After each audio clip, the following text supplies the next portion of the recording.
Hello, my dear friends and students. Welcome to my channel, Goodness Pharmacy. This is Gunjan Verma here. आज का topic है analgesics. इसे last lecture में हमने discuss किया था drug acting on central nervous system. तो उसी का फर्स्ट पार्ट था जनरल एनेस्थेटिक्स. उसके बाद स्टार्ट होता है एनाल्जेसिक्स. नेक्स्ट टॉपिक जो है एनाल्जेसिक्स. तो एनाल्जेसिक्स होते क्या है? A drug that selectively relieves pain by acting in the CNS or on peripheral pain mechanism without significantly altering the consciousness. Analgesics वो ड्रग्स होती हैं जो पेन रिलीफ देती हैं. ये सीएनएस पे भी एक्शन करती हैं और पेरिफेरल नर्वस सिस्टम. दो टाइप का मैकेनिज्म रहता है. सेंट्रल नर्वस सिस्टम से भी एक्शन कर सकती है और पेरिफेरल नर्वस सिस्टम से भी ये एक्शन करती है विदाउट सिग्निफिकेंटली ऑल्टरिंग कॉन्शियसनेस. लेकिन पेशेंट का कॉन्शियसनेस को चेंज नहीं करती है, मतलब पेशेंट बिल्कुल होश में रहता है. यही चीज रहती है एनास्थेटिक में. एनास्थेटिक भी पेन रिलीवर होती है, लेकिन वहां पर पेशेंट क्या रहता है, अनकॉन्शियस हो जाता है. तो एनाल्जेसिक्स और एनास्थेटिक में मेन डिफरेंस यही रहता है कि लॉस ऑफ कॉन्शियसनेस का. एनाल्जेसिक्स जो होते हैं रिलीफ ऑफ पेन देते हैं, लेकिन हमारी कॉन्शियसनेस को ऑल्टर नहीं करते हैं, कॉन्शियसनेस चेंज नहीं करते हैं. पेशेंट जो है बिल्कुल होश में रहता है और पेन से रिलीफ देते हैं. अब पेन क्या है? Pain is a warning signal, primarily protective in nature, but causes discomfort and suffering. Pain एक टाइप का सिग्नल होता है, वार्निंग सिग्नल है, जिससे पेशेंट को डिस्कम्फर्ट होता है. ठीक है, may even be unbearable and incapacitating. मतलब ये कभी कभी क्या होता है, अनबियरेबल ही होता है, असहनीय होता है. इनकैपेसिटिंग मतलब इसकी कोई कैपेसिटी नहीं होती. ठीक है, तो ये पेन क्या है, एक टाइप का सिग्नल है. It is the most important symptom that brings the patient to the physician. एक टाइप का सिम्टम भी है जो पेशेंट को फिजिशियन तक लेकर जाता है. Okay, analysis are divided into two groups. Analysis को टू ग्रुप में डिवाइड किया गया है. First is opioid narcotic morphine like analgesic, and second is non opioid non narcotic aspirin antipyretic और एंटी इंफ्लेमेटरी एनाल्जेसिक्स.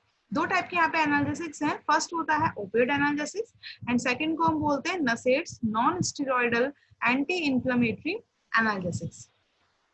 इस लेक्चर में हम discuss करेंगे ओपियोइड एनाल्जेसिक्स.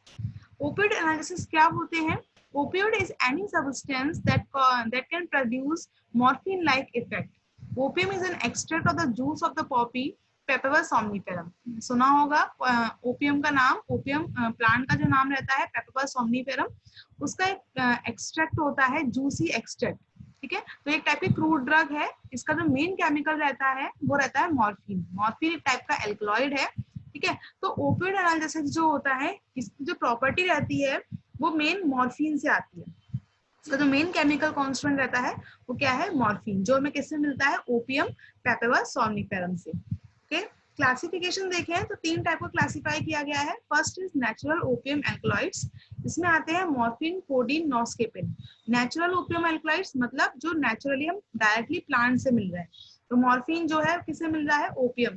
ठीक है, codeine and noscapine. Second is semi synthetic derivative, जो natural alkaloid से synthesize किए जाते हैं, डिराइव करते हैं उससे. तो इसमें आते हैं heroin, oxymorphone and pholcodine. Third is synthetic opioids, जो लेबोरेटरी में प्रिपेयर किए जाते हैं. Pethidine, fentanyl, diphenoxylate, loperamide, dextropropoxyphene, methadone, tramadol and ethoheptazine. ठीक है, तो ये तीन टाइप का क्लासिफिकेशन है, natural, semi synthetic and synthetic. तो मेन जो ड्रग रहती है ओपियोइड एनाल्जेसिस की वो रहती है morphine. Okay, morphine is the most important alkaloid of opium. Many new opioids with action similar to morphine have been synthesized. Morphine opium से मिलता है, एक टाइप का alkaloid है, मेन कांस्टेंट है, मेन केमिकल कांस्टेंट है ओपियम का. बहुत सारे जो न्यू ओपियोइड्स होते हैं उनका जो एक्शन रहता है वो बिल्कुल सिमिलर होता है मॉर्फिन से, but none of them are superior to morphine as an analgesic. लेकिन कोई भी ऐसा ओपियोइड नहीं है जो सुपीरियरिटी शो करता है मॉर्फिन से. मतलब कोई भी ऐसा ओपियोइड अभी तक नहीं आया है जो मॉर्फिन से अच्छा है. मतलब सबसे अच्छी प्रॉपर्टी जो रहती है एनालिसिस प्रॉपर्टी वो मॉर्फिन में रहती है. अब इसका मैकेनिज्म ऑफ एक्शन जो इम्पोर्टेंट है, morphine and other opioids produce their effects bye acting on specific opioid receptor. हमारी बॉडी में ओपियोइड रिसेप्टर होते हैं जिसपे आके मॉर्फिन और जो अदर ओपियोइड्स होते हैं वो आके बाइंड करते हैं. These receptors are abundant in the CNS and other tissue. ये रिसेप्टर्स कहाँ मिलते हैं, CNS में होते हैं एंड अदर टिश्यूज में होते हैं. The opioid receptors are mu, kappa and delta. 3 टाइप के रिसेप्टर हैं यहाँ पे जिन्हें बोलते हैं opioid receptor, mu, kappa and delta. It is found that there are 3 family of endogenous opioid peptides released in the body in response to pain, the enkephalins, endorphins and dynorphins. हमारी body में 3 endogenous opioid peptides release होते हैं जब pen होता है. Pen को कम करने के लिए 3 टाइप के पेप्टाइड्स रिलीज होते हैं, एनकेफेलिन्स, एंडोर्फिन्स एंड डायनोर्फिन्स. ठीक है, ये ओपियोइड पेप्टाइड्स होते हैं जो जब पेन होता है उस टाइम पे रिलीज होते हैं. This indicates that we have a natural system in the body that release various opioid peptides in response to pain. जब इनका रिलीज होना होता है, जब ये कब रिलीज होते हैं, जब हमें पेन होता है. तो ये एक नेचुरल सिस्टम रहता है मेरी बॉडी के अंदर कि जैसे ही पेन हुआ तो ये पेप्टाइड्स रिलीज होते हैं बॉडी के अंदर. These opioid peptides act on opioid receptor and relieve pain. ये पेप्टाइड्स क्या होते हैं, रिसेप्टर पे जाके बाइंड करते हैं और हमें पेन से रिलीफ देते हैं. Most pharmacological effects of opioids, including analgesia, sedation, euphoria, respiratory depression, meiosis, and constipation, are mediated through mu receptor. इसका जो मेन फार्माकोलॉजिकल रिस्पॉन्स रहता है वो क्या रहता है, एनाल्जेसिया मतलब पेन रिलीफ देती है, सेडेशन मतलब सुस्ती आने लगती है, यूफोरिया मतलब फीलिंग ऑफ हैप्पीनेस, एक टाइप की ऐसी स्टेट होती है इसको लेने के बाद पेशेंट को अच्छा फीलिंग होता है, मतलब एक एक्साइटमेंट फीलिंग, एक हैप्पीनेस फीलिंग रहती है.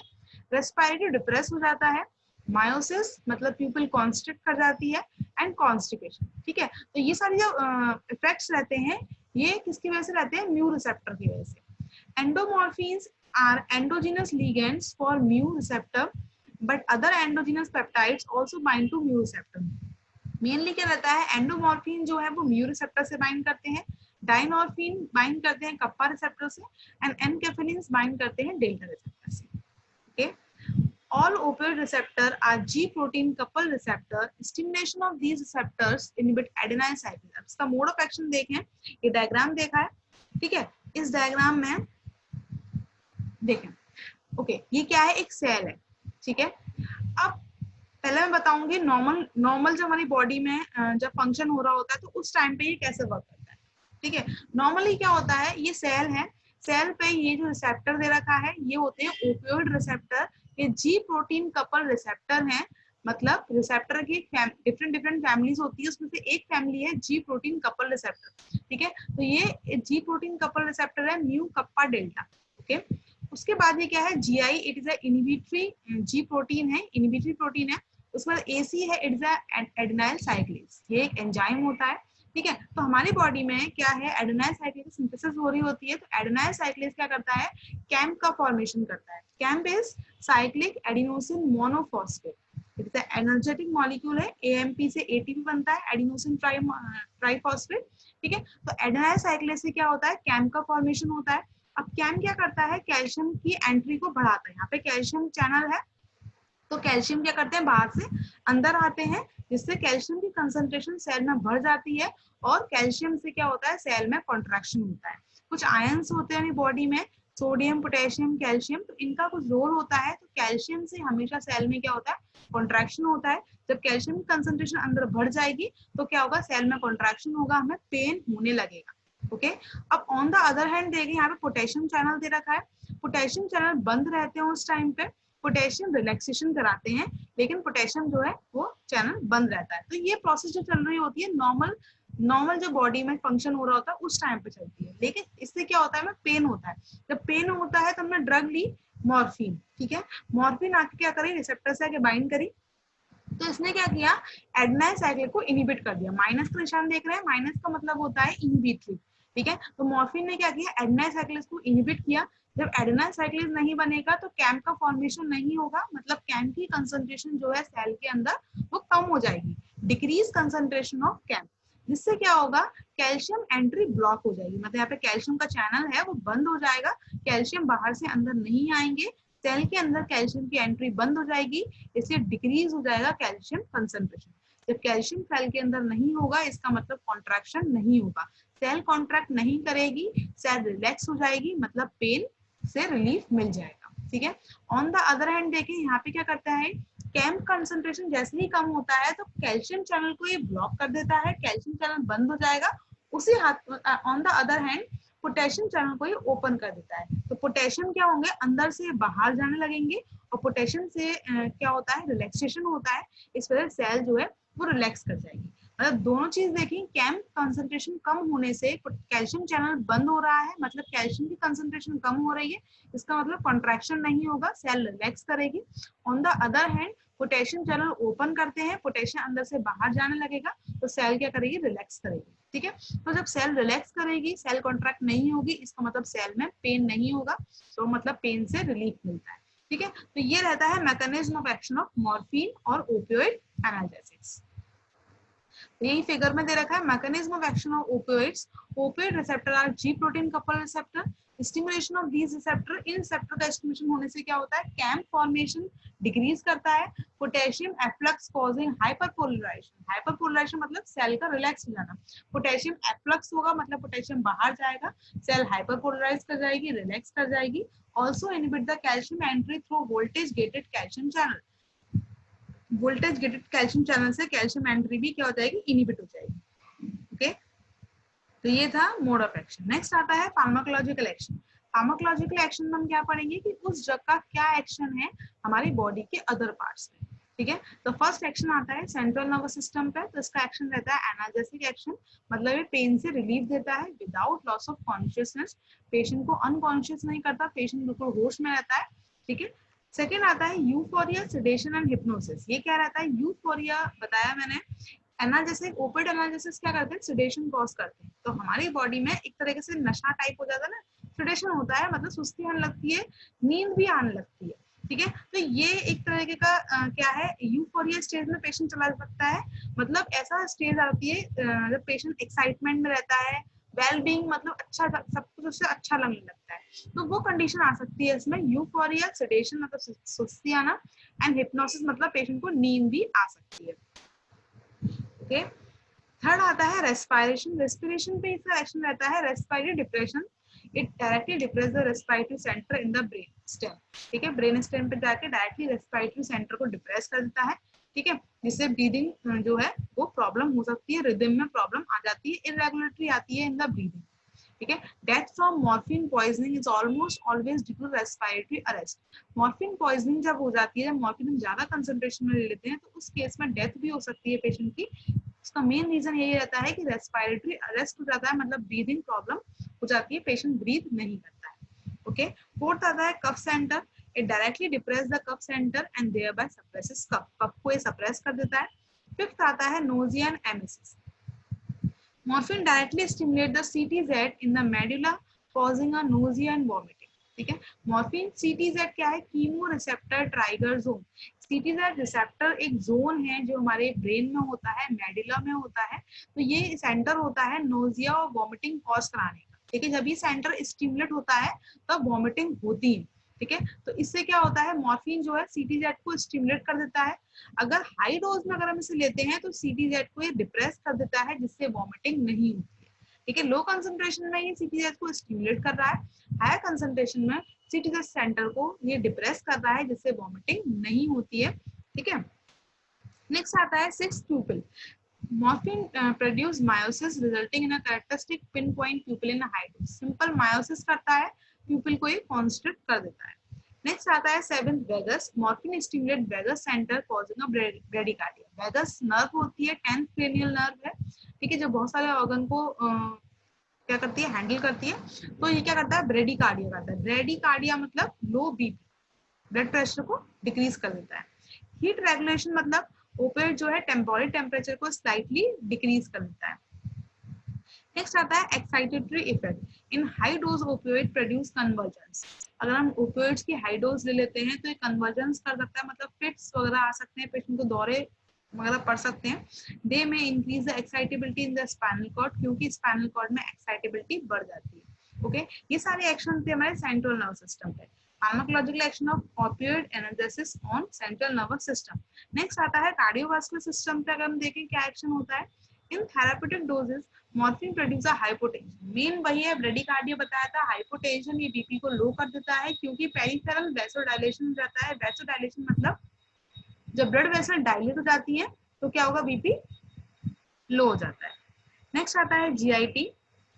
Opioid decrease the motility of the gut, gut की ये मोटिलिटी मतलब कॉन्ट्रैक्शन जो हो रहा होता है, ठीक है, उसको डिक्रीज कर देता है। Stomach gastric motility is decrease resulting in increase gastric emptying time, जब मोटिलिटी बढ़ जाएगी तो गैस्ट्रिक एम्पटिंग मतलब गैस्ट्रिक एम्पटिंग टाइम भी क्या हो जाएगा, वो बढ़ जाएगा। सॉरी, गैस्ट्रिक मोटिलिटी कम हो जाएगी तो एम्पटिंग टाइम क्या हो जाएगा, बढ़ जाएगा। ठीक है, तो ओवरऑल ये है जितने भी सिक्रीशंस होते हैं उसे रिड्यूस करता है, मोटिलिटी है उसे भी रिड्यूस करता है। ठीक है, तो ये सारे थे फार्माकोलॉजिकल एक्शन। नेक्स्ट आता है फार्माकोकाइनेटिक्स। फार्माकोकाइनेटिक्स में हम क्या पढ़ते हैं, एडीएम, ड्रग का एब्जॉर्प्शन कैसे हो रहा है, डिस्ट्रीब्यूशन कैसे हो रहा है, इसका मेटाबॉलिज्म कैसे हो रहा है, तो वो सब बताएंगे हम फार्माकोकाइनेटिक्स में। गिवन ओरली, ओरली देते हैं। Absorption of morphine is slow, इसका एब्जॉर्प्शन थोड़ा स्लो होता है, इनकम्प्लीट होता है। Morphine undergo extensive first pass metabolism, ठीक है, मॉर्फिन जो है फर्स्ट पास मेटाबॉलिज्म में जा सकती है, क्योंकि ओरल ड्रग है, ओरल ड्रग में मोस्टली चांसेस रहते हैं कि ड्रग जो है फर्स्ट पास मेटाबॉलिज्म में जा सकती है। इसकी बायोरिटी क्या है, 20 to 40% रहती है, मतलब कंप्लीट ड्रग जो है ब्लड में नहीं जा रही है, कुछ ही परसेंटेज ब्लड में जाके अपना एक्शन करती है। हाईली लिपिड सॉल्युबल ड्रग है, available as transdermal preparation, transdermal मतलब डर्मिस में भी इसके पैचेस वगैरह के फॉर्म में भी ड्रग आती है, गिवन सबक्यूटेनियसली। ठीक है, onset of action is 15 to 20 minutes, इसका एक्शन कब स्टार्ट होता है, 15 से 20 मिनट में इसका एक्शन स्टार्ट हो जाता है। पीक इफेक्ट जो आता है 1 आवर में आता है, और ड्यूरेशन जो रहता है इसका पूरे ड्रग का जो एक्शन का टाइमिंग रहता है वो 3 to 5 आवर्स का रहता है। ओके, इसके यूजेस क्या है मॉर्फिन के, एज एनाल्जेसिक यूज कर रहे हैं, प्री एनेस्थेटिक मेडिकेशन मतलब देने से पहले भी इसे यूज कर सकते हैं, क्योंकि पेन रिलीवर है, रिलीफ ऑफ एंजाइटी, एंजाइटी से भी रिलीफ देता है, कफ एंड डायरिया में से यूज कर रहे हैं। ओके, नेक्स्ट है adverse effect. Morphine can produce a wide range of adverse effect like nausea, vomiting, dizziness, dizziness मतलब चक्कर आ सकते हैं, मेंटल क्लाउडिंग, मेंटल डिस्टर्बेंस भी हो सकता है, respiratory depression, constipation, urinary retention, ठीक है, हाइपोटेंशन, बीपी भी लो हो जाता है, और कुछ एलर्जिक रिएक्शंस होती हैं like skin rashes and प्लूराइटिस। प्लूराइटिस is a skin disorder. ठीक है, नेक्स्ट आता है पैथिडीन। पैथिडीन को हम मेप्रिडीन भी बोलते हैं। Pethidine is a phenylpiperidine derivative of morphine. The onset of action is more rapid and duration of action is shorter. ठीक है, पैथिडीन क्या है, इसका जो केमिकली अगर हम देखें तो ये फिनाइलपिपरिडीन, इसका डेरिवेटिव है फिनाइलपिपरिडीन का। इसका onset of action जो रहता है बहुत जल्दी रहता है, और ड्यूरेशन जो रहता है पूरा कम रहता है। ड्यूरेशन मतलब जो ड्रग का पूरा टाइम कितना, कितने टाइम पे ड्रग जो है एक्शन कर रही है, वो ड्यूरेशन। ठीक है, ऑनसेट मतलब वो टाइमिंग जब ड्रग अपना एक्शन स्टार्ट कर रही है। ठीक है, इसको यूज करते हैं इन pen, during labour and pre anaesthetic medication. Okay, तो ये सब था हमारा ओपियोइड एनाल्जेसिस के बारे में। नेक्स्ट जो आता है वो आता है नसेट्स, वो हम डिस्कस करेंगे नेक्स्ट लेक्चर में। ओके, तो मिलते हैं नेक्स्ट लेक्चर में नए टॉपिक के साथ में। अगर आपको वीडियो अच्छी लगे तो लाइक करें एंड सब्सक्राइब करें। Okay, thank you and take care.